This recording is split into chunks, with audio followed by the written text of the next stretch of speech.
If you have segments in your code that you need to use several times in your test, you create user-defined functions. Now what I'm going to explain is few sample functions. These are given just to let you know the usage of a function. In real time, every reusable component should be written in the form of a function. They can be a application specific function or a generic utility function. When you need to code for a login functionality, you make it generic by creating a function for the same. And when you need to perform a particular transaction several times, you need to define a function for the same, and so on. I'll give you a few example of sample user-defined functions which are applicable in your real-time scenarios. I'll show you a simple example of a login to flight reservation system. So we'll create a simple login function. So for login function, we are adding the agent name and password and then clicking on the OK button. Now suppose this functionality you have to use it again and again for different actions, or say for different tests. We can make use of functions. So let's create the 3-line code for login functionality, then we can proceed further. So I'll add the objects one by one. So these are the 3 objects which I'll be needing for login. Adding agent name, password and OK button. Agent name, second is password, and then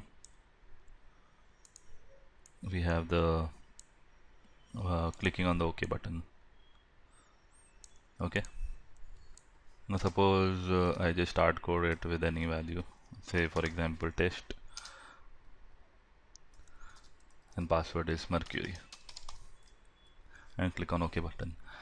Now suppose there's a possibility that these 3 lines of code needs to be repeated in different actions. So in that case, we don't have to write the code again and again, these 3 lines again and again, because it will simply create a messy thing, because we need to keep the code as clean as possible. And also there's no since we can create the functions and we know the name of the function, we can directly assign the function to the test, so that we don't have the effort to write the code again and again. So how do we put this in a function? Now the function syntax starts like this. When you type function and space, you'll see end function is automatically generated by QTP. So this is the function syntax. So whatever code is between function and end function can be used as a function, and can be reused anywhere in the action. Now this code is something I want to reuse. So what I'll do is I'll put it inside the function. What I can do is I can name this function anything. Since it is related to login, I can name it login.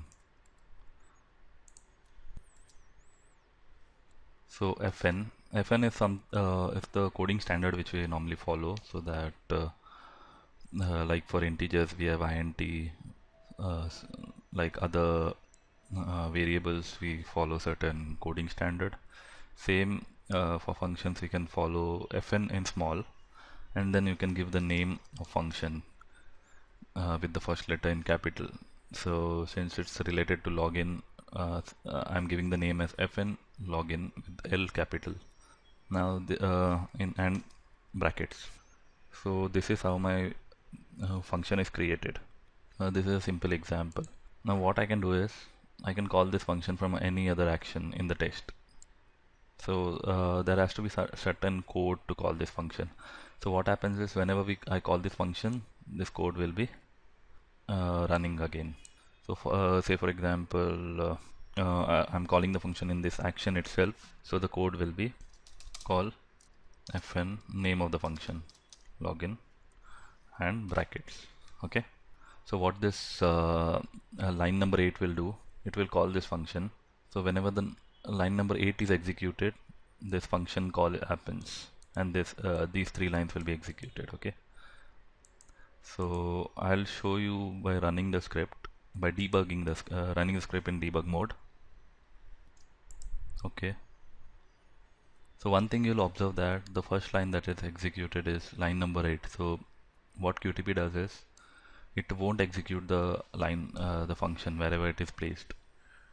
The script starts with line number 8. Okay, so whenever you're running the script, the function cannot run directly on itself. It needs to be called by some action, and therefore if you see, when I start running the script, it won't start with just entering inside the function, because this function is not called by any of the action. So the script will start with line number 8.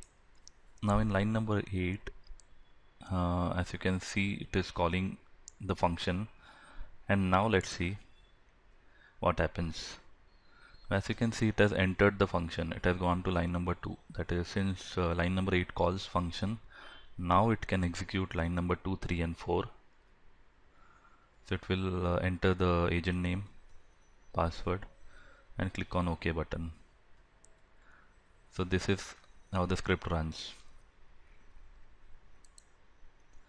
Now one thing you have to remember is that the function is not necessarily has to be in the same action where it is called. The function can be present in some other action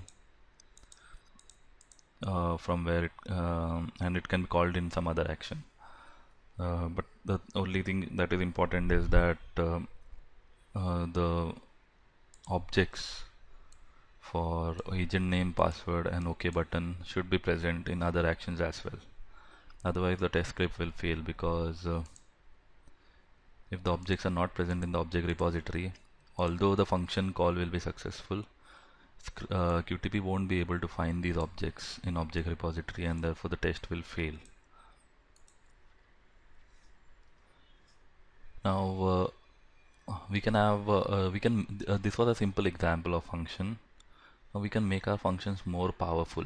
Okay, now how can we make our functions powerful, and what do I mean by saying I can make the functions powerful?